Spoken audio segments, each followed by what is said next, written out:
Hello दोस्तों, स्वागत है आपका हमारी आज की इस वीडियो में। मेरा नाम अंजलि है। ये कहानी मेरे घर की नौकरानी की है जो हमारे घर में काम किया करती थी। वो 16 साल की उम्र में ही हर एक साल बाद जुड़वा बच्चे को जन्म देती थी, जबकि उसकी शादी भी नहीं हुई थी। वह तो अभी तक कुंवारी थी जब मेरी माँ उससे पूछती थी कि बताओ ये पाप किसने किया है और ये पाप किसके नाम का है, तो वह नौकरानी रोते हुए मेरे पिताजी पर इल्जाम लगाती थी।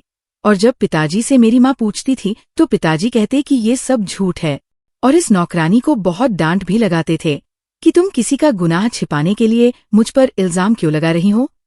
तब नौकरानी दबाव में आकर कहती, साहब जी सच कह रहे हैं, मैंने उन पर इल्जाम ही लगाया था। इस बार हमारी नौकरानी फिर से गर्भवती हुई तो मेरी माँ ने उसे धक्के देकर घर से निकाल दिया, क्योंकि वह फिर से मेरे पिताजी पर इल्जाम लगाने वाली थी। एक दिन मैं अपने एक फ्रेंड के साथ उस नौकरानी के घर चली गई, मगर उस नौकरानी की हालत देखकर मैं हैरान हो गई, क्योंकि वह तो अपनी जिंदगी की आखिरी सांसें ले रही थी। मुझे उस पर बहुत तरस आया।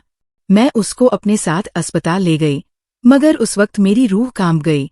जिस वक्त डॉक्टर ने पुलिस को बुलाया, मैं आज जब कॉलेज से घर आई तो मेरी नौकरानी, जिसका नाम जानवी था, उसकी चीखें सुनकर मेरा दिल दहल गया था, क्योंकि मेरी माँ उसे धक्के देकर घर से बाहर निकाल रही थी।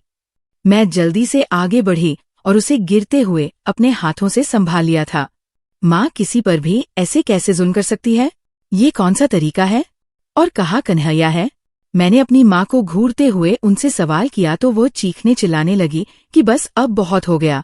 मैं इस लड़की को बिल्कुल भी अपने घर में बर्दाश्त नहीं कर सकती, और ना ही अपने घर में अब और रख सकती हूँ, क्योंकि इसने आज तो हद ही कर दी है। इसने हमारे घर की इज्जत मिट्टी में मिलाने का सोच लिया है। ये मनहूस तो जिस थाली में खाती है उसी में छेद करने चली थी। जा निकल जा यहाँ से, इस घर से, और हमारी जिंदगी से भी। माँ ने उसे घर से बाहर निकाल दिया था। मैंने कहा, माँ आखिर इस बेचारी का क्या कसूर है? मैंने माँ को गंभीर नजरों से देखते हुए कहा तो वो कहने लगी, बेटा तू नहीं जानती है इन लोगों ने कैसे कैसे खेल खेल कर हम अमीरों के सर अपना बोझ डाल देते हैं, और बस इससे आगे मैं तुझे नहीं बता सकती। मैं नाराज होकर अपने कमरे में चली गई थी। मैं सोच रही थी आखिर उस लड़की का क्या कसूर था। मैं बिल्कुल ही इस चीज से अनजान थी।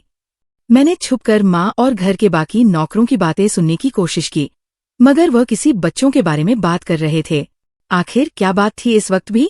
माँ मुझे उस बात की भनक तक नहीं लगने देती थी, और आज भी माँ का बर्ताव वही है। मुझे बहुत फिक्र होने लगी थी। वो मासूम लड़की जानवी ऐसा भी क्या करती है? मुझे अपने घर के और बाकी नौकरानियों से पूछताछ करनी होगी। शायद कोई रास्ता निकल आए ताकि मैं उस लड़की की मदद कर सकूं, क्योंकि वो गरीब अपनी माँ की जगह इस घर में बचपन से ही काम करती थी। अगले ही दिन जब एक नौकरानी मेरे कमरे में आए तो मैंने उससे कहा, सुनो, मुझे तुमसे बहुत ही जरूरी बात करनी है। वह नौकरानी कहने लगी, जी छोटी मालकिन बोलिए, क्या बात है? मैंने कहा, तुम तो अच्छे से जानती हो कि मैं अपनी माँ जैसी खड़ूस बिल्कुल भी नहीं हूँ। मुझे तुम ये बताओ, जानवी को इस घर से क्यों निकाला गया? तो वो नौकरानी मेरी बातें सुनकर घबराते हुए मुझसे नजरें चुराने लगी। मैंने उसे तसल्ली देते हुए कहा, तुम घबराओ नहीं, तुम्हें डरने की कोई जरूरत नहीं है।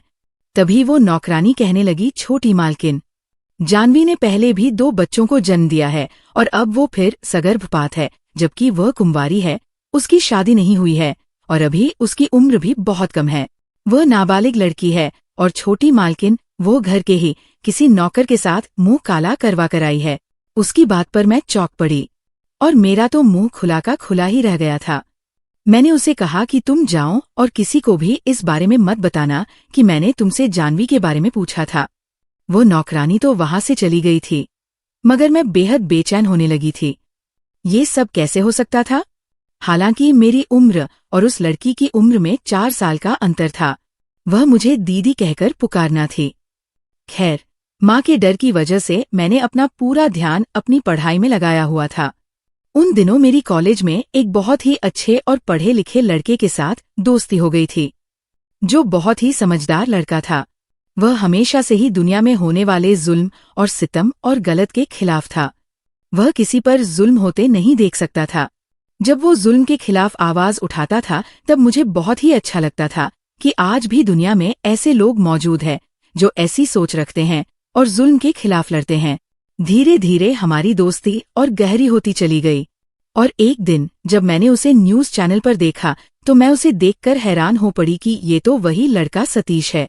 अगली सुबह कॉलेज में मैंने उससे पूछा कि क्या बात है, तुम अब न्यूज़ चैनल पर भी आने लगे हो और तुमने मुझे बताया भी नहीं।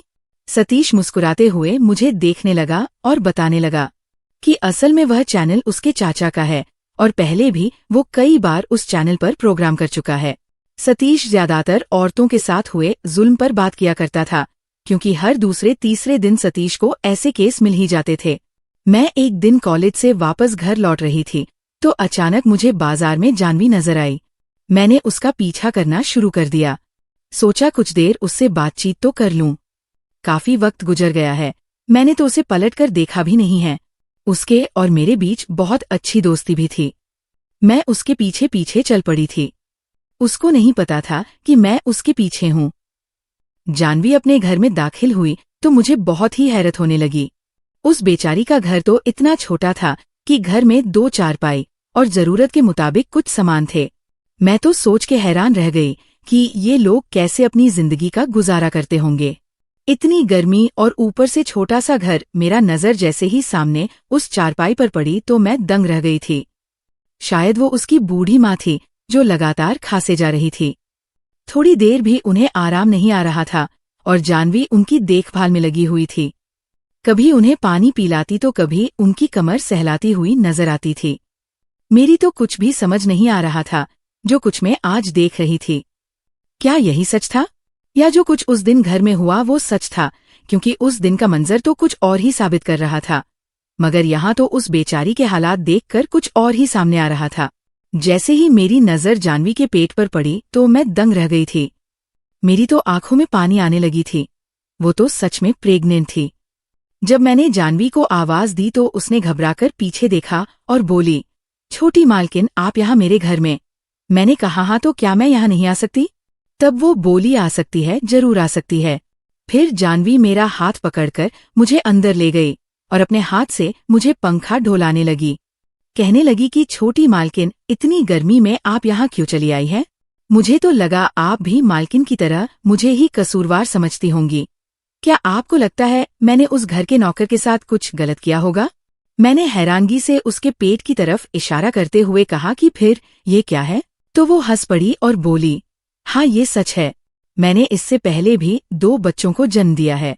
उसकी बातें सुनकर मैं तो हैरान ही रह गई थी कि ये 17 साल की कुंवारी लड़की किन चक्करों में पड़ गई थी।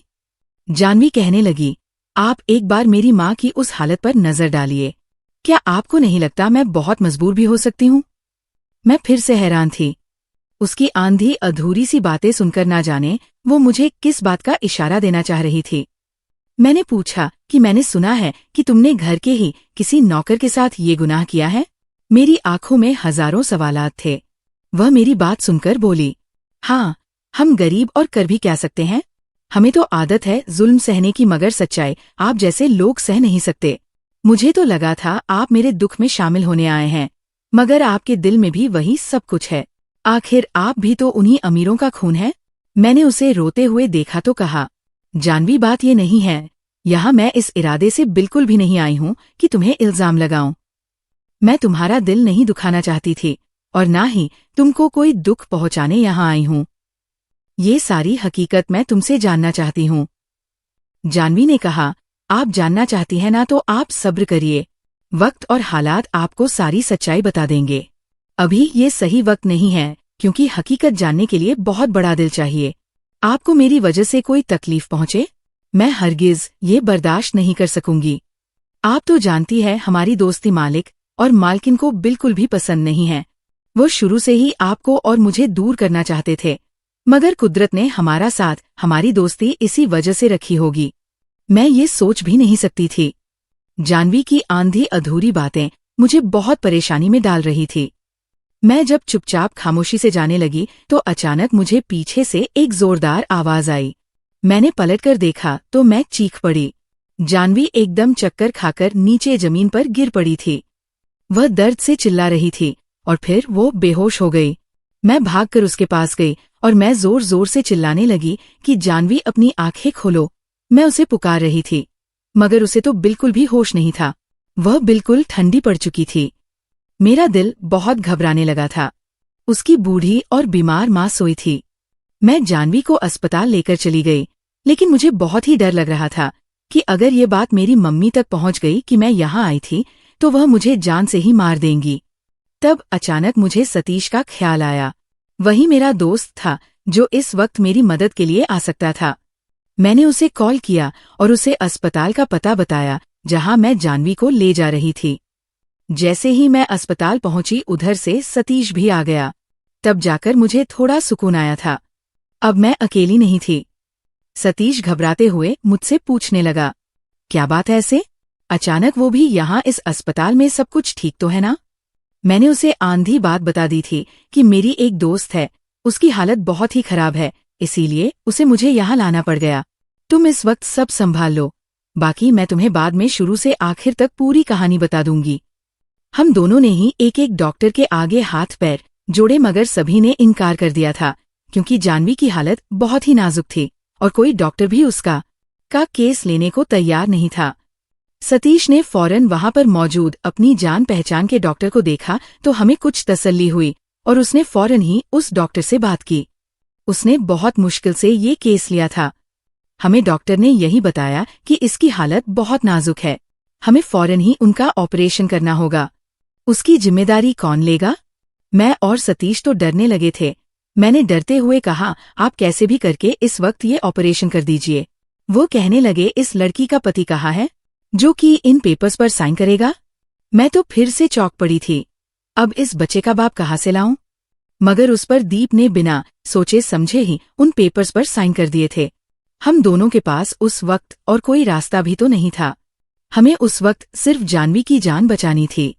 जानवी ने पहले भी ऑपरेशन से 2 बच्चों को जन्म दिया हुआ था और इस बार भी जानवी ने अपनी जान पर खेलकर 2 जुड़वा बच्चों को जन्म दिया था, मगर उसकी की हालत बहुत ही नाजुक थी। वह बेचारी जिंदगी और मौत के बीच लड़ रही थी। इस दौरान मैंने सतीश को सारी बात बता दिया। सालों पहले उस लड़की की माँ हमारे घर में नौकरी करती थी और फिर वो बीमार रहने लगी। तभी वह अपनी बेटी जानवी को काम के लिए हमारे घर ले आई थी। माँ और पिताजी भी उस पर तरस खाकर उसे पैसे दे दिया करते थे। दिन यूं ही गुजरते चले गए। मेरी और जानवी की अच्छी दोस्ती हो गई थी। हम दोनों साथ ही मिलकर हंसी खुशी रहते थे और मैं कभी कभी रात को उसे अपने घर भी रोक लिया करती थी। उसकी मासूम बातें मुझे बेहद अच्छी लगती थी। वो जब 17 साल की हुई और मैं 19 साल की थी, अब मैं अपनी पढ़ाई पर ज्यादा ध्यान दे रही थी। जानवी से मेरी मुलाकात बहुत कम होती थी। अचानक उन्हीं दिनों मेरी माँ का रवैया जानवी को लेकर बदल गया था। अब वो उसे बिल्कुल भी पसंद नहीं करती थी और ना ही उसकी मौजूदगी घर में बर्दाश्त करती थी।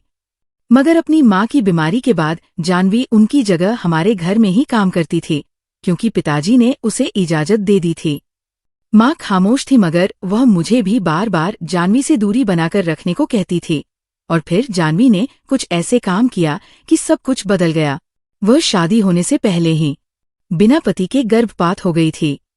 माँ ने उसे बदचलन कहा और उसे घर से निकालने लगी थी, मगर फिर जानवी के माफी मांगने पर माँ ने उसे दोबारा काम पर रख लिया था। मेरी माँ को इस बात पर बहुत गुस्सा आया था। मम्मी का व्यवहार अब जानवी के साथ बहुत बुरा हो गया था। मगर फिर से 2 साल के बाद जब जानवी को धक्के मारकर माँ ने घर से निकाला था तो मैंने उन्हें रोकने की बहुत कोशिश की थी। मगर हैरत की बात थी कि माँ ने पहले की तरह इस बार भी मुझे इस मामले से बिल्कुल अनजान रखा।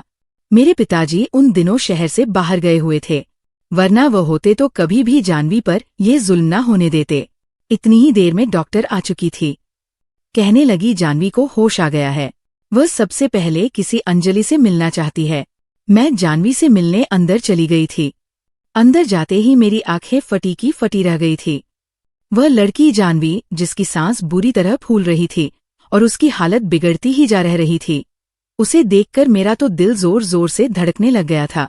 वो शायद अपनी आखिरी सांसें ले रही थी। उसके पास ज्यादा वक्त नहीं था, वह बस कुछ ही देर की मेहमान थी। मुझे तो डर लगने लगा था कि अब ना जाने क्या होने वाला है।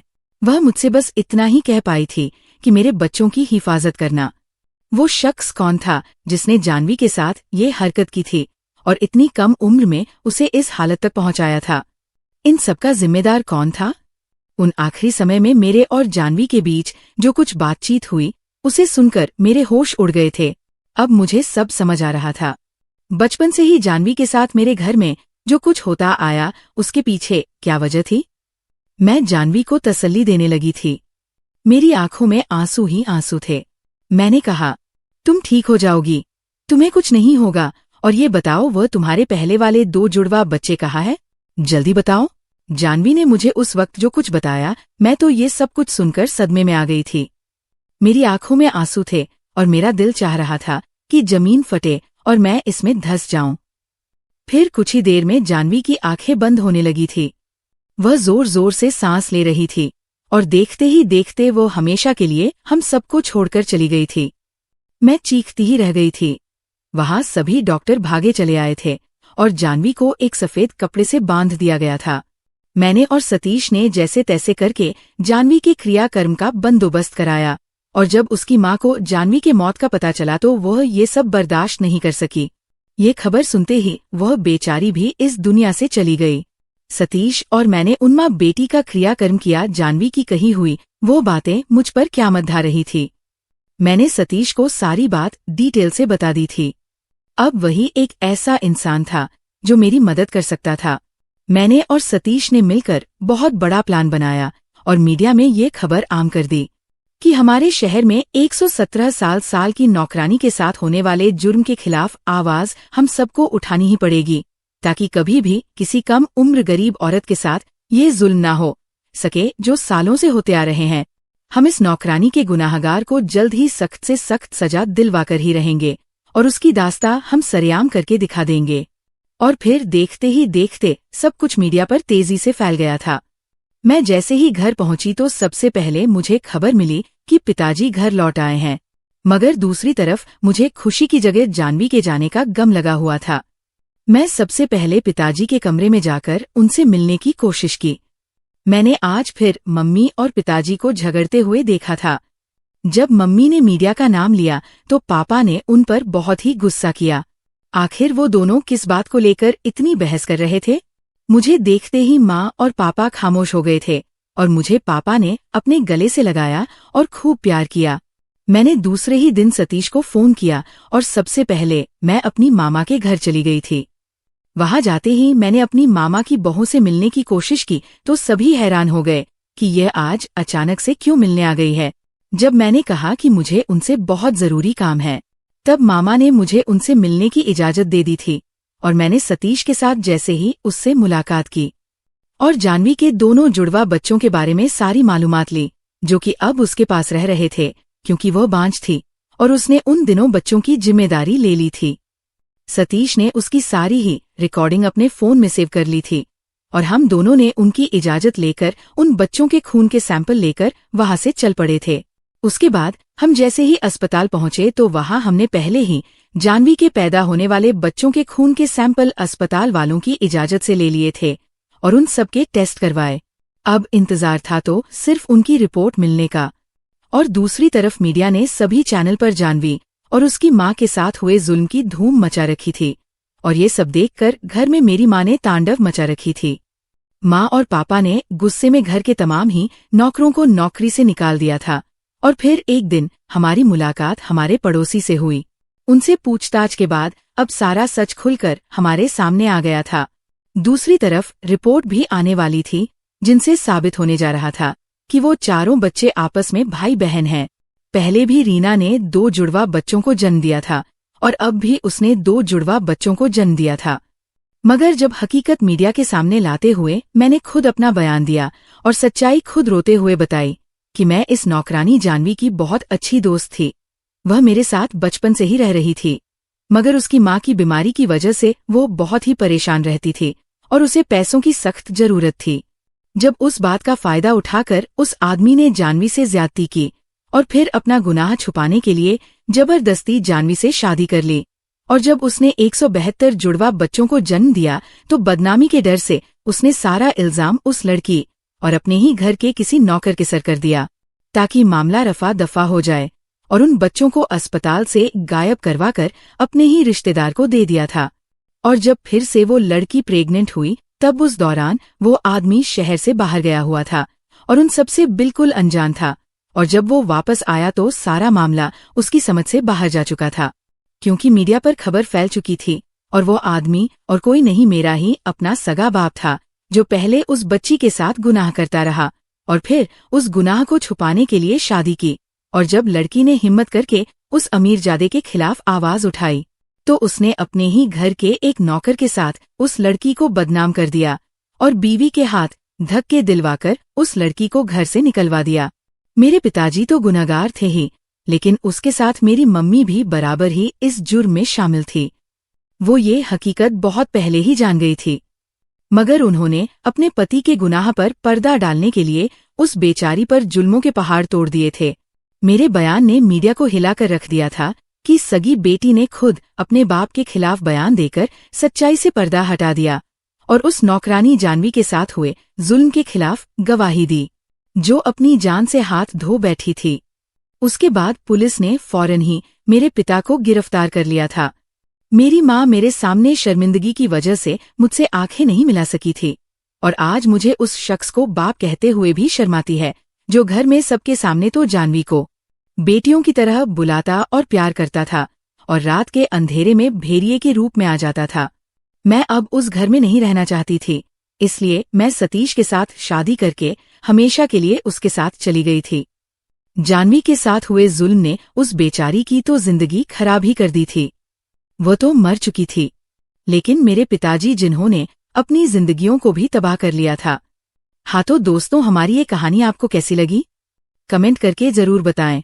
और अंजलि ने अपने बाप के खिलाफ आवाज उठाकर सही किया या नहीं, इसका भी राय कमेंट करके बताएं। हमारी आज की कहानी सुनने के लिए आपका बहुत बहुत धन्यवाद, शुक्रिया, थैंक यू।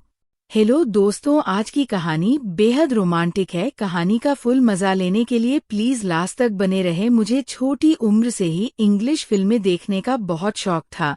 ये उन दिनों की बात है जब अंकल काम के सिलसिले में हमारे घर पर ही रहते थे। उनकी अभी शादी नहीं हुई थी। एक रात में अंकल को खाना देने उनके कमरे में गई तो हैरान रह गई। मेरे अंकल अजीब सी आवाजें निकाल रहे थे और अकेले प्रोग्राम कर रहे थे। मैंने थोड़ा सा आगे झांक कर देखा तो सामने मोबाइल पर एक फिल्म लगी हुई थी। अंकल अपने काम में इतने मगन थे उन्हें पता भी ना चला कि कमरे में कोई दाखिल हुआ है। मैं काफी देर तक उनको ये सब करते हुए देखती रही। चंद मिनट गुजरे थे कि अंकल बेहाल हो गए। इससे पहले कि अंकल की नजर मुझ पर पड़ती, मैंने खाना टेबल पर रखा और वापस अपने कमरे में आ गई। मेरी हालत भी अब काफी खराब हो गई थी। मैं जवान थी और शादी के काबिल हो चुकी थी। ये सब देखकर मुझे बर्दाश्त नहीं हो रहा था। मैंने अपने मोबाइल पर एक फिल्म डाउनलोड की और देखने लगी। फिल्म देखते हुए मेरे जहन में बार बार अंकल जी आ रहे थे कि काश अंकल मेरे साथ बैठकर ये रोमांटिक फिल्म देखते। मेरी बेचैनी बढ़ती जा रही थी। मैं उठकर दरवाजा बंद करने के लिए जैसे ही मुड़ी तो ये देखकर हैरान रह गई, क्योंकि अंकल मेरे पीछे ना जाने कब से खड़े थे। मेरी तो टांगों से जान ही निकल गई थी। इससे पहले कि मैं कुछ कहती, अंकल ने मेरे मुंह पर हाथ रखा और दरवाजा बंद कर दिया। अंकल ने मेरा हाथ पकड़ा और अपने पास बिठाकर मेरे साथ फिल्म देखने लगे। फिल्म देखते हुए अंकल ने अपना हाथ आहिस्ता आहिस्ता मेरी पीठ पर फेरना शुरू कर दिया। मेरे अंदर इतनी हिम्मत भी नहीं थी कि मैं अंकल का हाथ हटा सकती। मैंने अपना जिस्म मुकम्मल तौर पर ढीला छोड़ दिया था। अंकल ने मेरा हाथ पकड़कर जब अपने हेलो दोस्तों, स्वागत है आप सभी का हमारी एक और रोमांचक कहानी में। उम्मीद करती हूँ आपको ये कहानी बेहद पसंद आएगी। दोस्तों, कहानी बेहद दिलचस्प होने वाली है, इसलिए दिल थाम कर सुनिएगा। मेरा नाम रुबीना है और मेरी उम्र 19 साल है। मैं अपने फिगर का काफी ख्याल रखती हूँ। मेरी अम्मी जान का ताल्लुक एक गांव से था और वहाँ का देसी घी काफी मशहूर था। अपनी सेहत को अच्छा करने के लिए लोग इस देसी घी का काफी इस्तेमाल करते थे, इसलिए मेरी अम्मी जान ने मेरे लिए अंकल की ड्यूटी लगा दी थी, जो दूर के रिश्ते में मेरी अम्मी के भाई लगते थे और रिश्ते में वह मेरे मामू भी लगते थे। लेकिन मैं उन्हें कभी मामू कहती तो कभी अंकल कहती थी। मेरी अम्मी ने अंकल से कहा था कि वो हमें देसी घी गाँव से लाकर दिया करें। मेरे अंकल अब हर महीने हमारे घर देसी घी लेकर आते थे। अंकल काफी जवान और स्मार्ट थे और उनकी अभी तक शादी भी नहीं हुई थी। उनके लिए काफी रिश्ते आए थे और मेरी नानी भी यही चाहती थी कि उनकी जल्दी से शादी हो जाए और वह अपनी शादी को अपनी अच्छी उम्र में एंजॉय कर सके। पर मेरे अंकल का यही कहना था कि वो पहले अपनी पढ़ाई मुकम्मल करेंगे और जब उन्हें अच्छी सी नौकरी मिल जाएगी तभी वो शादी करेंगे। उनकी इस बात पर सब लोग चुप हो गए थे। मेरी अपने अंकल से काफी अच्छी खासी बनती थी। इसकी वजह थी कि मैं अपने माँ बाप की इकलौती औलाद थी और बचपन में ही मैं अपने अंकल के बहुत ज्यादा करीब थी। मेरे अंकल मुझसे बहुत प्यार करते थे, लेकिन जैसे जैसे मैं जवान होती गई तब मेरी अम्मी जान ने मुझे समझाना शुरू कर दिया था कि अब मुझे अपने अंकल से फासला रखना चाहिए और एक हद में ही उनसे मिलना चाहिए। इस बात पर मैं थोड़ी मायूस हो गई थी, पर मेरे अंकल जब 1 महीने के बाद आते थे तो मैं उनसे काफी गप्पे छप्पे लड़ाती थी। स्कूल के बाद मैं अब कॉलेज पहुंच गई थी। कॉलेज में मेरी एक दोस्त बन गई थी। वो काफी अमीर घराने से ताल्लुक रखती थी। उसका पढ़ाई से कोई लेना देना नहीं था। इसी वजह से मेरी दिलचस्पी भी पढ़ाई में कम होने लगी थी और मैं भी दूसरे कामों में ज्यादा ध्यान देने लगी थी। लेकिन किसी ने इस बात पर तवज्जो नहीं दी क्योंकि मैंने मैट्रिक काफी अच्छे नंबरों से पास किया था। एक दिन मेरी सहेली ने मुझे एक यूएसबी दी जिसमें उसने बहुत ज्यादा मूवी डाउनलोड कर रखी थी। मैं जल्दी से घर पहुंची और रात होने का इंतजार करने लगी। मैं ये काम रात को ही करती थी ताकि कोई देख ना सके। हमारे घर के ऊपर वाले रूम में एक टीवी था। रात होते ही यूएसबी लगाकर बैठ जाती और अकेले ही उन मूवियों को देखती थी। और वैसे भी ऊपर वाले पोर्शन पर कोई मौजूद होता था तो मैं आराम से मूवी देख लेती थी। एक दिन वह यूएसबी देते हुए मुझे कहने लगी, आज मैं तुमको ऐसी मूवी दे रही हूँ जो तुमने आज तक कभी नहीं देखी होगी। ये मूवी देखकर तुमको काफी सुकून मिलेगा। मैंने यूएसबी ले ली और इंतजार करने लगी कि कब रात हो और मैं वह मूवी देखूं।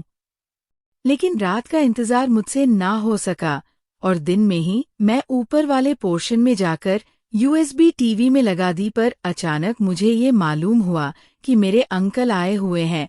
मुझे उनके आने की इतनी खुशी हुई कि यूएसबी को भूलकर मैं उनसे मिलने के लिए नीचे आ गई। मेरे अंकल की पढ़ाई मुकम्मल हो चुकी थी। इसी वजह से वो अब नौकरी की तलाश करने की वजह से हमारे घर रहने आए हुए थे। पूरा दिन अंकल से बातें करती रही। रात को अम्मी जान ने अंकल से कहा, तुम ऊपर वाले कमरे में सो जाओ। मेरे अंकल जी ऊपर वाले पोर्शन पर चले गए जिसके अंदर टीवी लगा हुआ था। मुझे फौरन से याद आया कि यूएसबी उस टीवी के अंदर है, पर अब कुछ भी नहीं हो सकता था क्योंकि अंकल जी तो कमरे के अंदर चले गए थे। मगर जब मैं रात को उन्हें खाना देने गई तो मुझे काफी हैरानी हुई क्योंकि मेरे अंकल जी अजीब अजीब सी आवाजें निकाल रहे थे। मुझे तो तजस्सुस हुआ और मैंने सोचा कि क्यों ना मैं उन्हें खिड़की से देखूं कि वो आखिर क्या कर रहे हैं। मैंने हल्की सी खिड़की खोली, पर सामने का मंजर देखकर ही मेरे होश उड़ गए थे क्योंकि वहां एक नहीं बल्कि 2 अजीब चीज थी। एक ये कि सामने एक फिल्म लगी थी। ये वही फिल्म थी जो मेरी दोस्त ने मुझे दी थी और ये काफी गैर अखलाकी फिल्म थी। और दूसरी चीज ये थी कि मेरे अंकल फिल्म देखने के साथ साथ अजीब हरकतें कर रहे थे। मैंने ये सब देखा तो मुझे काफी बेचैनी होने लगी थी। मेरा दिल कर रहा था कि मैं ये सब देखती रहूं, पर मैंने ऐसा नहीं किया क्योंकि अंकल का खाना ठंडा हो रहा था। मैंने जल्दी से दरवाजा बजाया, तब अंकल ने दरवाजा खोला। वो काफी बदहवास और घबराए हुए थे और मुझसे खाना लेने के बाद उन्होंने जल्दी से दरवाजा बंद कर दिया। अब मेरा भी दिल करता था कि मैं भी वही फिल्म देखूं क्योंकि उसे देखकर मुझे काफी सुकून मिल रहा था, पर मैं कुछ भी नहीं कर सकती थी। मैंने ये सोचा कि अंकल बाहर निकल जाएंगे तो मैं वो फिल्म वापस ले लूंगी, पर अंकल अगले दिन वापस बाहर नहीं आए। मैं रात को फिर से खाना देने गई थी, तब अंकल ने वही फिल्म लगाई हुई थी और अंकल फिर से वही काम कर रहे थे। मैं कुछ देर उनको यूं ही देखती रही, फिर मैंने उन्हें खाना दिया। अब मेरा भी दिल कर रहा था कि मैं अपने अंकल के साथ बैठकर वहीं पर फिल्म देखूं। एक रात मैंने ऐसा करने का फैसला कर लिया था और सीधा अंकल को खाना देने के लिए अंदर अचानक से चली गई थी। मुझे अचानक से आता हुआ देखकर अंकल एकदम घबरा गए थे। उन्हें वक्त ही नहीं मिला था कि वो मूवी बंद कर सकते। इसी वजह से वो मूवी अभी तक चल रही थी और उसमें काफी अजीब किस्म के सीन थे। अब हम दोनों के सामने वो मूवी चल रही थी। मुझे ये सब कुछ बहुत अजीब लग रहा था, मगर मैंने हिम्मत करके अंकल के साथ बैठ गई। जब अंकल ने मुझे कहा मुझे ऐसा नहीं करना चाहिए और वापस अपने रूम में चले जाना चाहिए, तब मैंने अंकल को कह दिया कि ये मूवी मेरी दोस्त ने मुझे दी है और इससे देखने का मुझे वक्त ही नहीं मिल पा रहा था। इस वजह से मैं आपके साथ ही ये मूवी देखूंगी। मेरे अंकल अब हैरान हो गए थे। वह मेरी जिद के आगे कुछ भी नहीं कर पाए और मैं अंकल के साथ बैठकर वो मूवी देखने लगी। मूवी देखकर मुझे अजीब सा एहसास हो रहा था। मेरे अंकल भी मेरी हालत देख रहे थे। मुझे अब पसीना आने लगा था। फिर अचानक से अंकल मुझसे से कहने लगे, रुबीना, तुम मुझे अंकल क्यों कहती हो? मैं तो तुम्हारा रिश्ते में मामू लगता हूँ। मैंने कहा, मुझे आपको मामू कहना अच्छा नहीं लगता, इसीलिए अंकल कहती हूँ। लेकिन अंकल बोले कि मैं चाहता हूँ कि तुम मुझे मामू जान कहकर बुलाओ। मैंने कहा, ठीक है मामू जान, आज से मैं आपको मामू जान कहकर ही बुलाऊंगा। जान ने अचानक ही एक हाथ मेरे कंधे पर रख दिया था। उनके ऐसा करने से मुझे बहुत अजीब सा सुकून मिलने लगा था। मैं कुछ देर बाद मामू जान से दूर हुई और वापस जाने लगी। तब मामू जान ने कहा, मेरे पास इससे अच्छी मूवी है, वो हम कल देखेंगे। फिर मैं वापस चली गई। अब पूरी रात में बेचैन रही। मुझे नींद नहीं आ रही थी। मुझे यही महसूस हो रहा था कि मेरे साथ कुछ हो रहा है। अगली रात जब सब लोग सो गए थे, तब मैं मामू के रूम में चली गई और फिर वो मूवी हम दोनों ने कर देखी। मूवी देखते हुए मामू दोबारा वही हरकतें करने लगे, जिससे मुझे काफी सुकून मिलने लगा था। कुछ देर बाद वह मेरे और करीब हो गए और फिर वह मुझे सुकून देने की कोशिश करने लगे। मैंने उन्हें मना भी किया, पर वह कहने लगे कि कुछ भी नहीं होगा, बेफिक्र हो जाओ। इसलिए मैंने उन्हें इनकार नहीं किया। जो मैं और मामू जान चाहते थे वो हम दोनों की रजामंदी से हुआ था। कुछ देर बाद ही मुझे बहुत तकलीफ होने लगी थी, लेकिन इसके बाद भी मुझे काफी सुकून मिलने लगा था और मुझे ऐसा लग रहा था जैसे मैं आसमान में उड़ रही हूँ। माँ मुजन ने मेरे साथ फिल्म वाला सीन किया था। वो ये काम काफी तजुर्बे से कर रहे थे। मैं इस रात काफी लेट अपने रूम में आई थी और बहुत ज्यादा थक चुकी थी और कुछ देर बाद ही सो गई। मामू जान की नौकरी काफी अच्छी जगह लग गई थी, इसी वजह से उन्हें अब हमारे पास ही रहना पड़ रहा था। इसका फायदा यह हुआ कि ये सब अब हम रोज ही किया करते थे और इसी वजह से मेरे शरीर के अंदर अब काफी तब्दीलियां आ रही थी। मेरी अम्मी जान ने जैसे ही मुझे देखा तो कहने लगी कि देखो रुबीना, बेटी उम्र से पहले ये सारी तब्दीलियां अच्छी नहीं लगती, इसलिए तुम अपनी हरकतों को बंद कर दो और अपने मामू जान से ज्यादा मत चिपका करो। उनकी बात पर मैं बहुत ज्यादा परेशान हो गई थी कि मैं आखिर क्या करूं, पर अब मुझे इस काम की आदत पड़ चुकी थी। मैं अब इसके बगैर नहीं रह सकती थी। हर रोज अपनी सहेली के यहाँ जाती और यूएसबी में नई नई फिल्म लेकर आती। मेरे मामू भी मेरा इंतजार करते थे और एक रोज तो हद ही हो गई थी जब अचानक से मेरी तबीयत बहुत ज्यादा खराब हो गई। अम्मी जान ने जैसे ही मुझे देखा तो कहने लगी, ये तुमने ऐसा क्या किया है जो तुम्हें इतनी उपकारी आ रही हैं? लेकिन यहाँ तो मेरा डर के मारे बुरा हाल था।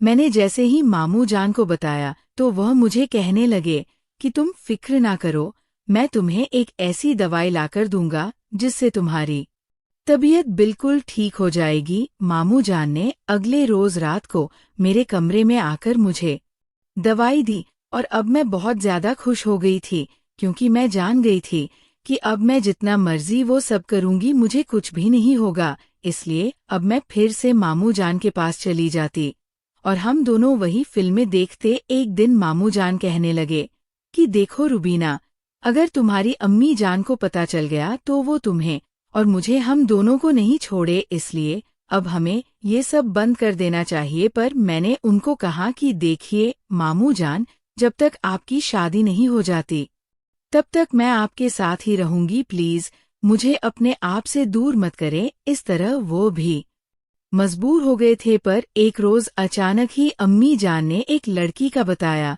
और कहने लगी, ये लड़की मैंने तुम्हारे मामू जान के लिए देखी है। मैंने जैसे ही उस लड़की की तस्वीर देखी तो ये देखकर हैरान हो गई कि वो लड़की तो मुझसे भी ज्यादा खूबसूरत और स्मार्ट थी। उसका फिगर बहुत ही अट्रैक्टिव था, जो उसके हुस्न को चार चांद लगा रहा था। उसे देखकर मुझे बहुत ज्यादा जलन महसूस होने लगी थी। मामू जान भी ये सब महसूस कर रहे थे कि मुझे वह लड़की बिल्कुल भी अच्छी नहीं लगी। पर मैंने मामू जान को कहा कि ये लड़की बहुत अच्छी है, आप जल्दी से इससे शादी कर लो। वो कहने लगे कि देखो, अगर ये लड़की मेरी जिंदगी में आ गई तो मैं तुम्हें वह वक्त नहीं दे सकूंगा, फिर इस वक्त का सिर्फ उस लड़की पर ही हक होगा।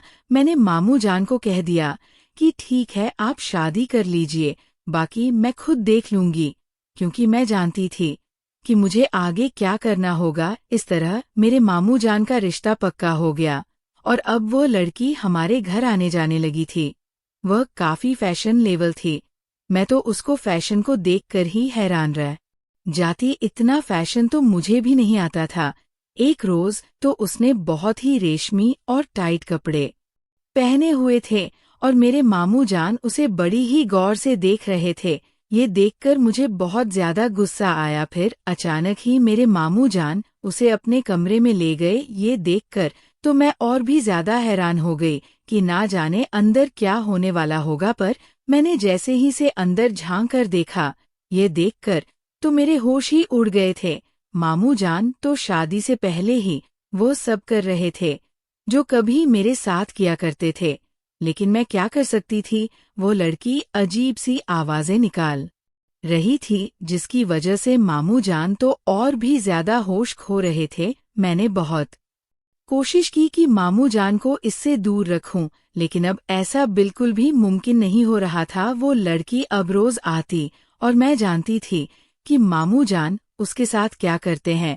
एक रोज मामू जान ने मुझे उदास देखा तो कहने लगे कि देखो रुबीना, अब तुम्हें भी कोई लड़का ढूंढ लेना चाहिए।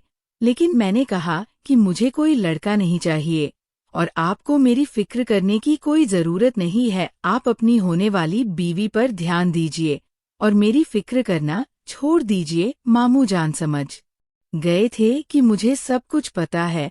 वह मुझसे माफी मांगने लगे और कहने लगे, रुबीना, अगर तुम कहती हो तो मैं उससे शादी नहीं करता। मैं मामू जान की बात सुनकर हैरान हो गई थी कि मेरी खातिर इतनी बड़ी कैसे कुर्बानी दे सकते हैं, लेकिन मैं जानती थी कि ऐसा नहीं होगा, कभी ना कभी तो मामू जान को शादी करनी ही होगी।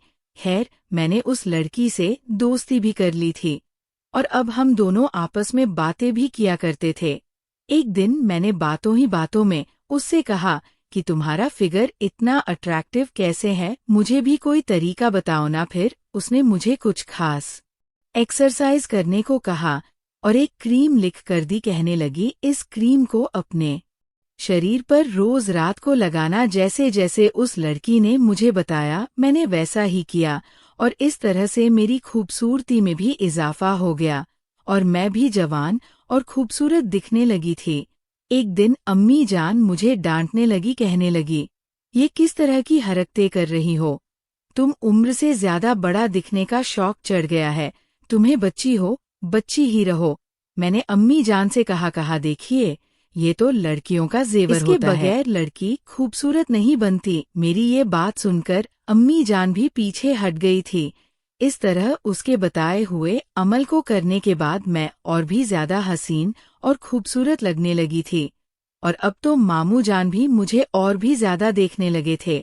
लेकिन मैंने फैसला कर लिया था कि मैं अब कभी भी उनको अपने पास नहीं आने दूंगी और उन्हें इसी तरह जलाऊंगा। जान की उस लड़की से शादी होने वाली थी। दिन तेजी से गुजर रहे थे, लेकिन शादी वाली रात अचानक ही उस लड़की की तबीयत बहुत ज्यादा खराब हो गई। इस बात को लेकर मामू जान बहुत ज्यादा उदास हो गए थे और कहने लगे, मैं सोच भी नहीं सकता था कि शादी वाली रात मेरे साथ ये सब हो जाएगा।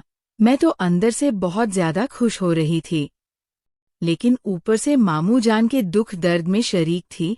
कुछ दिन बाद वह लड़की ठीक हो गई। तब मामू जान उसके साथ हनीमून पर जाने लगे और अचानक ही वह लड़की कहने लगी कि देखो रुबीना, तुम भी हमारे साथ हनीमून पर चलो। मैं उसकी ये बात सुनकर हैरान हो गई। मैंने कहा कि नहीं, हनीमून तो कपल लोगों का होता है, मैं वहां पर आखिर क्या करूंगी, मुझे कबाब में हड्डी नहीं बनना। पर मेरे मामू की बीवी कहने लगी कि देखो रुबीना, तुम होगी हमारे साथ तो तुम हमारी तस्वीर बनाना। हमारी तस्वीर कौन बनाएगा? मामू जान ने भी कहा कि हाँ हाँ, ये ठीक है, तुम भी हमारे साथ चलो। इस तरह मैं उनके साथ चलने के लिए तैयार हो गई थी।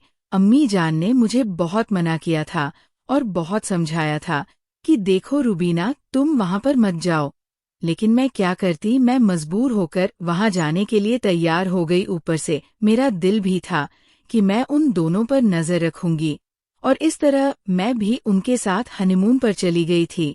लेकिन मामू जान के पास इतने पैसे नहीं थे कि वो 2 कमरे बुक करवाते, इसलिए उन्होंने एक ही कमरा बुक करवा दिया था और इस तरह हम तीनों एक कमरे में ही रहने लगे थे।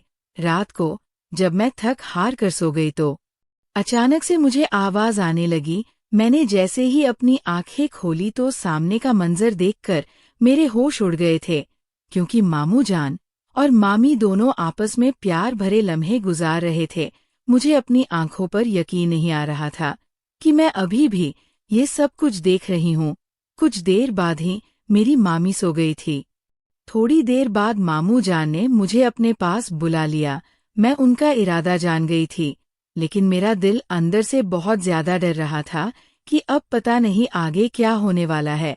लेकिन मैं इस मौके को भी गंवाना नहीं चाहती थी, इसलिए उनके पास चली गई। उन्होंने मुझे अपने पास बिठा लिया और आराम से कहने लगे कि देखो रुबीना, तुम्हारी मामी की नींद बहुत पक्की है, वो इतनी आसानी से उठने वाली नहीं है, इसलिए तुम बेरहो ना। हम जो भी करेंगे तुम्हारी मामी को बिल्कुल भी पता नहीं चलेगा। मैंने कहा, मुझे इस बात पर बिल्कुल यकीन नहीं है कि मामी की आँख नहीं खुलेगी। वो कहने लगे, देखो रुबीना, तुम्हारी मामी बिल्कुल भी नहीं जागेगी। मैंने कहा कि अगर ऐसी बात है तो ऐसा कुछ करो जिससे मामी जान के जागने के चांस कम हो। मामू जान ने कहा, तुम फिक्र ना करो, तुम्हारी मामी को थोड़ी देर पहले मैंने दूध में एक गोली डालकर खिला दी है, अब वो पूरी रात आराम से सोएगी। मामू जान की बात सुनकर अब मैं भी बेफिक्र हो गई थी और मामू जान अब बड़ी ही एहतियात से प्यार भरे लम्हे मेरे साथ गुजारने लगे थे। ये सोचकर तो मैं और भी ज्यादा हैरान रह गई कि शादी के बाद वह मेरे साथ ये सब करेंगे। पर मुझे बहुत अच्छा लगा, जबकि मेरी नज़र मामी पर थी कि कहीं वह जाग ना जाए। लेकिन मामी तो फिर भी नहीं जागी थी। कुछ देर बाद मैं बहुत ज्यादा थक गई थी। मैंने मामू जान को कहा कि आप जीते मैं हारी, बस कर दो, अब मुझसे नहीं होगा। पर मामू जान कहने लगे कि देखो, मैंने बहुत ज्यादा इंतजार किया है, मैं तुम्हें बहुत ज्यादा मिस करता हूँ। तुम्हारी मामी में वह बात नहीं है जो तुम्हारे अंदर है। फिर मामू जान मुझसे पूछने लगे कि अचानक ही तुम्हारे अंदर इतनी तब्दीली कैसे हो गई है। मामू मुझे देखकर ही ये सब कह रहे थे, उनकी नजरें मुझ पर ही थी। मैं जान गई थी कि वो किस बात का इशारा कर रहे हैं। मैंने मामू को आंख मारकर कहा, ये तो आपकी बीवी ने ही मुझे बताया है, वह मुझे जो भी करने को कहती मैं उसके साथ वही करती। आधी रात हो गई थी, मैं थक कर सो गई। अगली सुबह मामी बहुत ज्यादा खुश थी। फिर वो नहाने के लिए चली गई थी। मैं जानती थी कि मुझे भी नहाना है, पर मामी कहने लगी कि इतनी सर्दी है, तुम क्यों नहा रही हो। मैं उनकी ये बात सुनकर खामोश हो गई। मामू जान कहने लगे कि इसकी आदत है, ये तो रोज ही नहाती है। मामू जान की ये बात सुनकर मेरी जान में जान आई कि शुक्र है मामू जान ने मुझे बचा लिया, और इस तरह मैं भी नहाकर फ्रेश हो गई। मैं जान चुकी थी कि हम जब तक हनीमून पर हैं मेरे साथ ये सब होता रहेगा। ना चाहते हुए भी उनकी तस्वीरें तो बनाती थी, लेकिन अब मेरा मकसद तो कुछ और ही था। रात को मैं इंतजार करती थी, पर जैसे ही मेरी मामी सो जाती तब मामू जान मुझे अपने पास बुला लेते। लेकिन मैं जानती थी कि ये सब अब गलत है, और ये सब कब तक होगा। वह दवाई मेरे पास थी, इसी दवाई का सहारा लेकर मैं बेफिक्र थी, इसलिए मुझे उसकी भी कोई फिक्र नहीं थी। पर मैं जानती थी कि आगे मेरे लिए बहुत मुश्किल हो जाएगी अगर मेरी शादी होगी और मेरे होने वाले शौहर को पता चल गया कि मैं ये सब पहले ही कर चुकी हूँ, तो वो यकीनन मुझे छोड़ देगा। इसी डर के साथ मैंने वो सब कुछ छोड़ दिया था और मामू जान से भी कह दिया था कि अब मुझे अपनी जिंदगी में आगे बढ़ना है। मैं नहीं चाहती थी कि किसी को मुझ पर शक हो। मामू जान भी कहने लगे कि देखो रुबीना, तुम्हारे लिए लड़का तलाश मैं करूंगा, पर देखना उसे कुछ भी पता नहीं चलेगा कि तुमने ये सब पहले किया था। मामू जान की बात सुनकर मैं खुश हो गई थी। मेरे सर से बहुत बड़ा बोझ उतर गया था, और इसी तरह से मामू जान ने एक लड़का तलाश भी कर लिया जो कि बहुत ही ज्यादा शरीफ और भोला सा था। उसे कुछ भी तो नहीं पता चला था। उसे देखकर तो मेरी सांस में सांस आ गई थी, और इसी तरह मेरी और उसकी शादी हो गई थी। मेरी जिंदगी और अच्छी तरह से गुजरने लगी थी। लेकिन वह लड़का मुझे उतना खुश नहीं कर पाता था कि जितना मैं अपनी पहली वाली जिंदगी में खुश थी और अपने मामू को याद करती थी। फिर एक रोज मामू जान ने मुझे एक दवा लाकर दी और कहने लगे कि ये तुम अपने शौहर को खिला दिया करना, वह तुम्हें बहुत ज्यादा खुश रखेगा। मैंने ऐसा ही किया, लेकिन मेरा शौहर मुझसे मना करने लगा और कहने लगा कि ऐसी दवाइयों से तबीयत ठीक नहीं रहती। पर मैंने फैसला कर लिया था कि मैं उसको ये दवाई खिलाकर ही रहूंगी। मैं दूध में वह दवा मिलाकर अपने शौहर को दे देती थी। मेरा शौहर जैसे ही वह दवाई खाता, वह फौरन मुझे अपने पास बुलाने लगता, और फिर मुझे जिंदगी भर का सुकून मिलने लगता। मैंने अपने मामू जान का बहुत शुक्रिया अदा किया कि उनकी वजह से मेरी जिंदगी इतनी नी खूबसूरत और हसीन बन चुकी थी। तो दोस्तों, ये थी आज की कहानी। आपकी क्या राय है इस कहानी पर? हमें कमेंट में जरूर बताएं। वीडियो अच्छी लगे तो लाइक करें, शेयर करें, सब्सक्राइब करें। धन्यवाद। दोस्तों, एक 19 साल का नौजवान लड़का पैसा कमाने के लिए बिहार से मुंबई जाता है।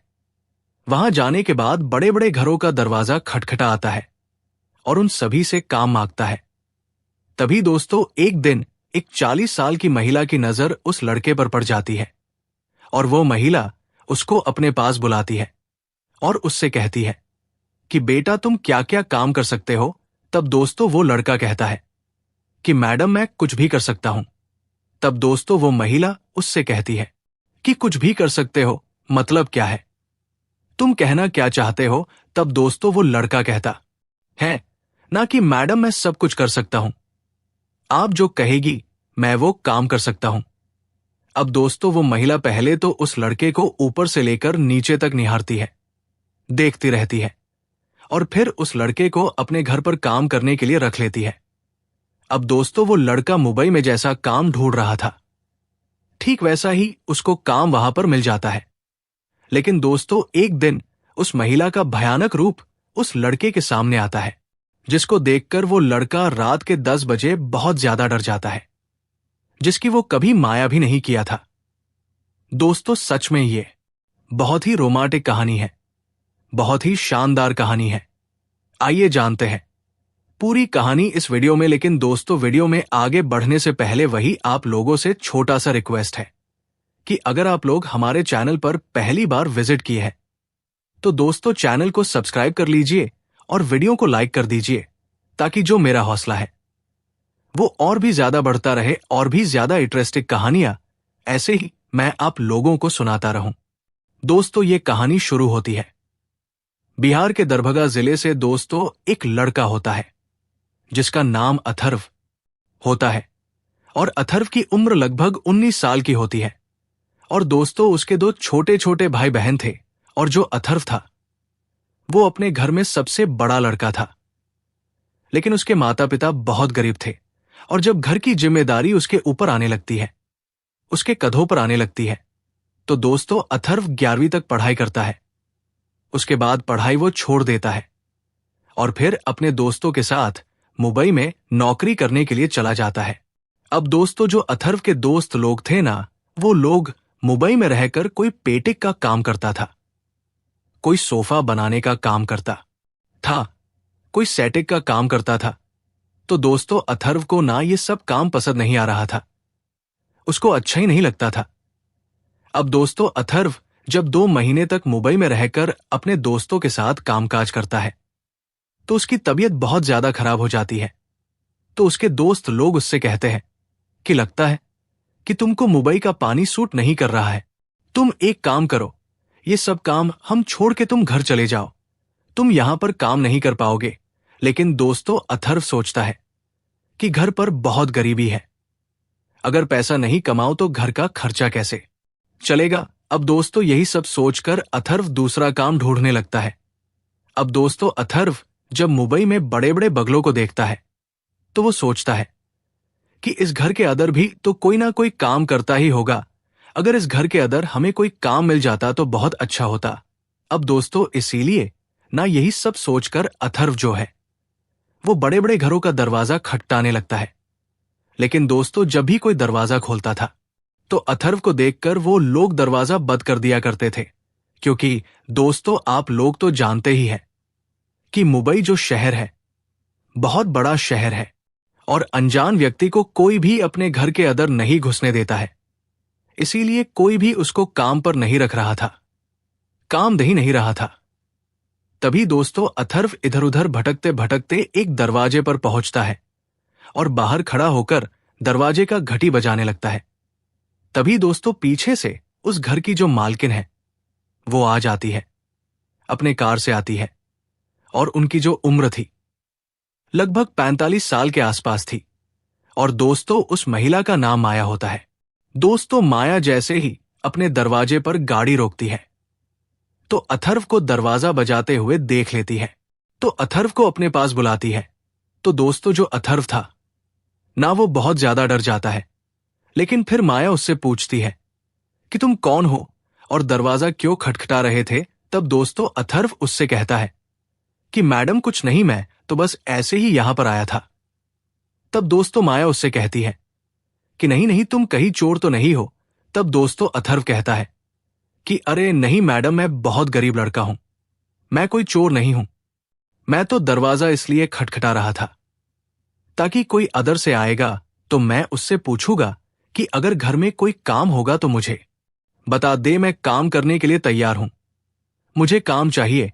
तब दोस्तों, माया उससे कहती है कि घर के अंदर कोई नहीं रहता है, मैं इस घर की मालकिन हूं, ये जो घर है वो मेरा है, अगर तुमको काम चाहिए तो तुम मुझे बताओ कि तुम क्या काम करते हो। तब दोस्तों, अथर्व उससे कहता है कि मैडम, मैं कोई भी काम कर सकता हूं, आप जो कहेंगे मैं वो कर सकता हूं। तब दोस्तों, माया अथर्व को ऊपर से नीचे तक निहारती है, ध्यान से देखती है, और फिर अथर्व से कहती है कि क्या तुम पैसे के लिए किसी का खून भी कर सकते हो। अगर मैं तुमको 4-5 करोड़ रुपए किसे दिलवा आगी, किसी से पैसा तुमको मिल जाएगा 4-5 करोड़ रुपए, तो क्या तुम किसी की जान ले सकते हो। अब दोस्तों, ये बात सुनकर जो अथर्व था ना, उसका हाथ एकदम से कांपने लगता है, और अथर्व कहता है कि मैडम, आप रहने दीजिए, मुझे आपके घर में कोई काम नहीं चाहिए। दोस्तों, जो अथर्व था ना, वो बहुत ज्यादा डर जाता है, और अथर्व माया से कहता है कि मैडम, मैं पैसे के लिए किसी की जान नहीं ले सकता हूं, आप कहेगी तो मैं आपके घर का काम कर सकता हूं, लेकिन ये सब मेरे माँ बाप नहीं सिखाए हैं, मैं ये सब नहीं कर सकता हूं। दोस्तों, अथर्व माया के सामने हाथ जोड़कर उनसे कहता है कि मैडम, मैं यहां से जा रहा हूं, मुझे काम नहीं चाहिए। तभी दोस्तों, माया उसको अपने पास बुलाती है और उससे कहती है कि मैं तुम्हारा परीक्षा ले रही थी, मैं सोच रही थी कि कहीं तुम भी उन्हीं लोगों में से तो नहीं हो जो पैसे के लिए कुछ भी कर सकते हैं। कोई बात नहीं, तुम्हारा व्यवहार मुझे बहुत अच्छा लगा है। तुम हमारे घर में रहकर काम कर सकते हो, मैं तुमको काम पर रख सकती हूं। तब दोस्तों अथर्व पूछता है, ना कि मैडम मुझे क्या काम करना होगा। तब दोस्तों माया कहती है कि ज्यादा कुछ नहीं है, घर की साफ सफाई करना है, घर का देखरेख करना है, बस घर के अंदर ही तुमको काम करना है, और सैलरी की कोई बात नहीं है। तुम जितना सैलरी कहोगे मैं तुमको दे दिया करूंगी। तब दोस्तों अथर्व कहता है, ना कि मैडम ठीक है, मैं कल आपके घर पर आऊंगा और सारा अपना सामान लेकर आऊंगा, तो कल से काम शुरू करूंगा। अब दोस्तों इस तरीके से जो माया थी अपना कार लेकर अपने घर के अंदर चली जाती है, और जो अथर्व था वो दरवाजे से ही वापस अपने दोस्तों के पास चला जाता है और अपने दोस्तों के रूम पर जाकर उनको बताता है कि भाई हमको बहुत अच्छा काम मिल गया है, मैं कल से अब वहीं पर रहूंगा। अब दोस्तों इस तरीके से अथर्व अपने दोस्तों के रूम से सारा सामान अपना एक बैग में पैक करता है, और पैक करने के बाद अगले दिन माया मैडम के घर पर पहुंच जाता है। दोस्तों अथर्व जब माया के घर पर आता है तो देखता है कि जो माया का घर है वो बहुत आलीशान है, और घर के अंदर वो अकेली बैठी हुई थी, उसके अलावा घर में और कोई भी नहीं था। अब दोस्तों इस तरीके से अथर्व जब पूरे घर को देखता है तो घर दिखने में ऐसा लग रहा था जैसे कई महीने से घर की साफ सफाई नहीं हुई थी। तो दोस्तों अथर्व न सुबह से लेकर शाम तक घर की साफ सफाई करता है, और जब शाम हो जाती है तब दोस्तों माया मैडम अथर्व से कहती है कि अथर्व तुम खाना भी बना लेते हो। तब दोस्तों अथर्व कहता है कि नहीं मैडम, मुझे खाना बनाना तो नहीं आता है, लेकिन मैं खाना बनाना अभी सीख रहा हूं और जल्दी मैं सीख जाऊंगा। तब दोस्तों माया मैडम कहती है कि कोई बात नहीं है, तुम मेरे साथ किचन में चलो, मैं खाना बनाती हूं और तुम देखते रहना, मैं तुमको सब कुछ सिखाती रहूं, घी बताती रहूं। घी तुमको भी अच्छा लगेगा, तुम जल्दी सीख जाओगे। अब दोस्तों अथर्व माया के साथ किचन में चला जाता है, और जब माया उसको एक एक चीज के बारे में समझाने लगती है, बताने लगती है, तो अथर्व को बहुत मजा आने लगता है। दोस्तों अथर्व माया के साथ एकदम से घुल मिल जाता है, क्योंकि दोस्तों उसको वहां पर एक बहुत बड़ा बंगला मिल गया था, काम करने के लिए आलीशान घर मिल गया था, उसमें रहने के लिए उसको इजाजत मिल गई थी, तो उसको किसी चीज की कमी नहीं थी। वो बहुत यही सब सोचकर खुश महसूस हो रहा था, उसको खुशी महसूस हो रही थी। अब दोस्तों इस तरीके से जब खाना बन जाता है तो दोनों लोग बैठकर खाना बना खाते हैं।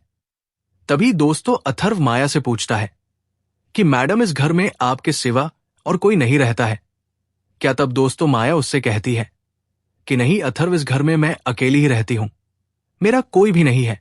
तब दोस्तों अथर्व पूछता है कि क्यों मैडम? तब दोस्तों माया कहती है कि मेरी किस्मत ही ऐसी है, मेरी जिंदगी में जो भी आता है वो मुझे छोड़कर चला जाता है, और देखना एक दिन तुम भी मुझे छोड़कर चले जाओगे। अब दोस्तों इस बात को सुनकर अथर्व थोड़ा सा हैरान हो जाता है और फिर बोलता है कि मैडम आप ऐसा क्यों बोल रही है? तब दोस्तों माया उससे कहती है कि देखो अथर्व, मुझे एक बीमारी है और वो बीमारी अक्सर रात को उभर जाती है, मैं बहुत परेशान हो जाती हूं, इसीलिए लोग मुझसे परेशान होकर मेरा घर छोड़कर चले जाते हैं। अब दोस्तों अथर्व जब ये बात सुनता है तो वो बहुत सोच में पड़ जाता है कि भाई आखिर ऐसी कौन सी बीमारी है जिसकी वजह से घर के सभी सदस्य लोग इनको छोड़कर चले जाते हैं। लेकिन दोस्तों वो कुछ बोलता नहीं है, और फिर दोनों लोग बैठकर वहां पर खाना बना खाते हैं। और जब रात होती है तो माया अथर्व से कहती है कि तुम एक काम करो, तुम मेरे बिस्तर के बगल में एक चरपा बिछाकर यहीं पर तुम भी सो जाओ, मुझे अच्छा लगेगा। तब दोस्तों अथर्व कहता है ना कि मैडम, मैं आपके कमरे में इस तरीके से सोऊंगा तो कोई मेरे बारे में क्या सोचेगा और आपके बारे में क्या सोचेगा। तब दोस्तों माया कहती है कि हमारे घर के अंदर कोई नहीं रहता है तो कोई सोचेगा क्या? चलो कोई बात नहीं है, अगर तुमको मेरे साथ सोना अच्छा नहीं लग रहा है तो तुम बगल वाले कमरे में सो जाओ। अब दोस्तों इस तरीके से माया जो थी वो अपने बेडरूम में सो जाती है, और जो अथर्व था वो उसके बेडरूम के बगल वाले कमरे में जाकर सो जाता है। लेकिन दोस्तों उस समय अथर्व को रात को नींद नहीं आ रही थी, क्योंकि वह बहुत ज्यादा खुश था कि उसको इतने बड़े घर में काम मिल गया है। और काम भी कुछ है नहीं, बस साफ सफाई करना है। उसको खुशी के मारे में नींद नहीं आ रही थी। तभी दोस्तों, जब रात के 1 बजते हैं तो माया के कमरे से अजीब अजीब डरावनी आवाजें आने लगती है। तो दोस्तों, जो अथर्व था ना, वो उठकर बैठ जाता है और माया के रूम की तरफ जाने लगता है। तो धीरे धीरे जो आवाजें थी वो और भी तेज होने लगती है। और दोस्तों, वो आवाजें कोई नॉर्मल आवाज नहीं थी, बल्कि वो बहुत ही डरावनी आवाज थी। अब दोस्तों, अथर्व बहुत ज्यादा सुनकर डर जाता है, लेकिन हिम्मत जुटा आता है और वहीं पर डटकर खड़ा रहता है। और जब माया मैडम का दरवाजा अपने लात से खोलने की कोशिश करता है तो दोस्तों, जब धक्का लगाता है ना, तो उनका दरवाजा खुला हुआ था और एक ही झटके में एक लात मारने पर दरवाजा खुल जाता है। दोस्तों, अथर्व जब कमरे के अंदर जाता है तो देखता है कि माया मैडम के शरीर से सारा कपड़ा उतरा हुआ है। उनके बाल बिखरे हुए हैं। उनकी जो पूरी शरीर है पूरा एकदम टाइट हो चुकी है और वो अजीब अजीब सी आवाजें निकाल रही है। बहुत ज्यादा शरीर से अगड़ाई ले रही थी। दोस्तों, उस समय ना माया की स्थिति ऐसी थी कि अगर कोई भी उसको उस हालत में देखता तो सच में देखते ही डर के वहां से भाग जाता। लेकिन दोस्तों, अथर्व जानता था कि उसके मैडम के साथ ये सब क्यों हो रहा है। इसलिए दोस्तों, अथर्व वहां पर हनुमान जी की तरह डटकर एकदम से खड़ा रहता है, वहां से हटता नहीं है। और दोस्तों, माया उसको देखती रहती है, लेकिन उसको इतना भी ख्याल नहीं रहता है कि हमारे सामने कोई खड़ा है, हमारा कपड़ा उतरा हुआ है, मैं इसको ठीक कर लूं। दोस्तों, जो माया थी ना, उसको थोड़ा भी होश नहीं था। उसके ऊपर कुछ और ही सवार हो गया था। तभी दोस्तों, माया बोलती है कि तुम कौन हो और यहां पर क्या कर रहे हो, और यहां से चले जाओ, नहीं तो मैं तुमको जिंदा नहीं छोड़ूंगी। अब दोस्तों, जब अथर्व ये बात सुनता है तो दोस्तों, अथर्व उससे कहता है ना कि ठीक है, मैं भी देखता हूं कि तुम कौन हो और तुम मेरा क्या उखाड़ लेती हो। अगर तुम्हारे अंदर इतना ही दम है तो तुम मुझे छूकर दिखाओ। अब दोस्तों, जो अथर्व था ना, वो एकदम से हनुमान जी की तरह डटकर वहां पर खड़ा रहता है और थोड़ा भी नहीं डरता है। तब दोस्तों, माया उससे कहती है कि तुमको मरने से डर नहीं लगता है, तो यहां पर क्या करने के लिए आया है। तब दोस्तों, अथर्व कहता है कि हां, तुम सच सोच रही हो, मुझे मरने से डर नहीं लगता है और मैं सही जगह यहां पर आया हूं। अब दोस्तों, अथर्व इतना बोलने के बाद दौड़कर माया के पास जाता है और अपनी बाहों में कसकर माया को ऐसे एकदम से जगड़े है और फिर हनुमान चालीसा का जाप करने लगता है और कुछ मंत्र वगैरह भी पढ़ने लगता है, जाप करने लगता है। अब दोस्तों, जब अथर्व मंत्र पढ़ने लगता है ना, तो माया का जो शरीर था वो और भी ज्यादा टूटने लगता है और भी ज्यादा वो जोर जोर से चिल्लाने लगती है, चीखने लगती है।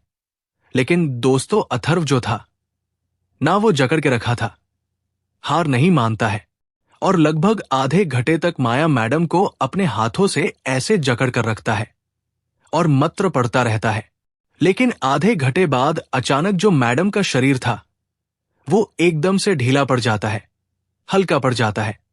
जब माया मैडम को होश आती है तो अथर्व को अपने ऊपर से जब सोया हुआ देखती था, उसको धक्का मारकर हटाती है और फिर अपना कपड़ा ठीक करने लगती है।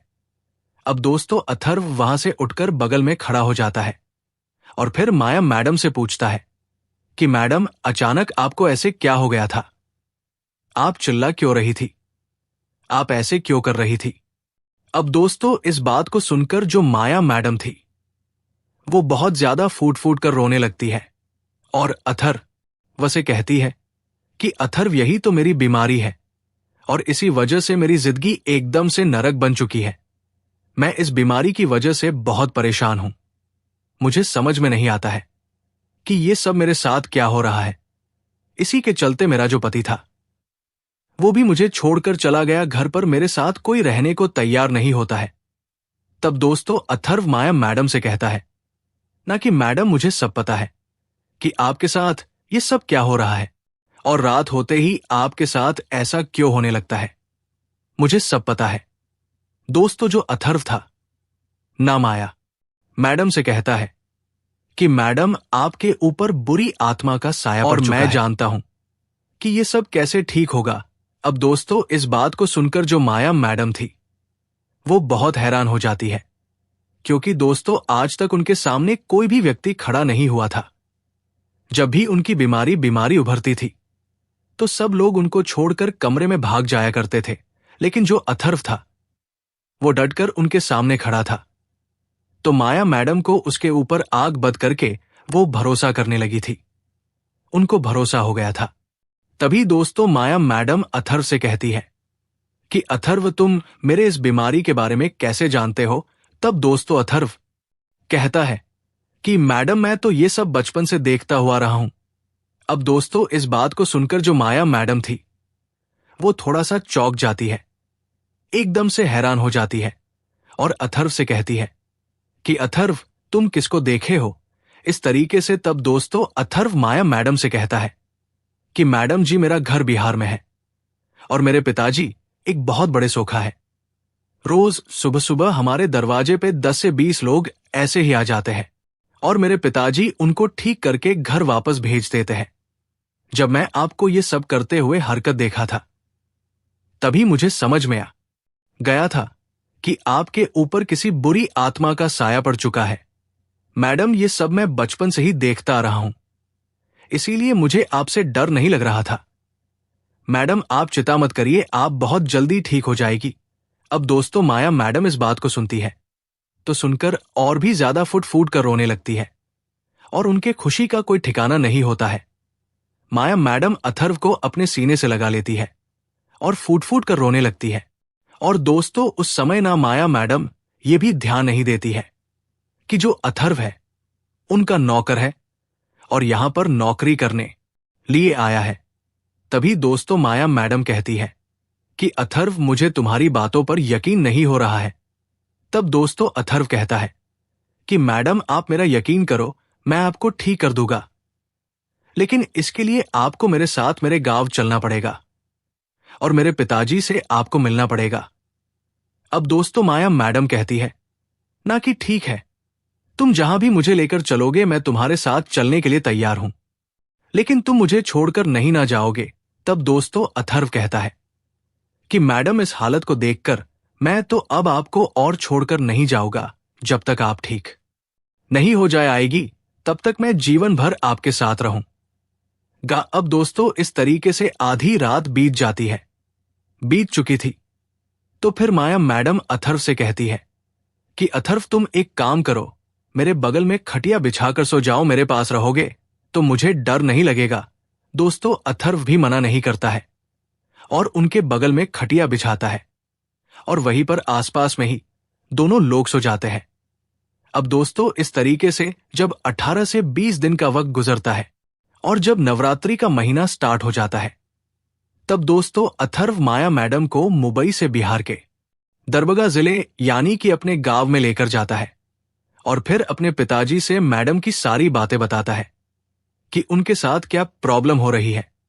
तो दोस्तों उसके पिताजी जब माया मैडम को देखते हैं तो उससे कहते हैं कि ये बीमारी तो बहुत गंभीर है और ये बीमारी आपको बचपन से है। तब दोस्तों माया मैडम कहती है कि हां, आप सही कह रहे हैं, मैं बचपन से ही परेशान हूं। तब दोस्तों अथर्व के पिताजी उससे कहते हैं ना कि देखिए, इसके लिए 5-6 दिन का समय लेगा, यहां पर आपको रुकना पड़ेगा, पूजा पाठ होगा, हवन होगा, बहुत सारी तंत्र विद्या होगे और आप ठीक हो जाएगी। तब दोस्तों माया कहती है ना कि मुझे कोई तराज नहीं है, मैं आप लोग के घर पर 5 दिन तक रुक जाऊंगी, मैं तो बस चाहती हूं कि मैं कैसे भी ठीक हो जाऊं। अगर मैं ठीक हो जाऊंगी ना तो सच में मेरी जिंदगी का सबसे बड़ा मकसद पूरा हो जाएगा। अब दोस्तों इस तरीके से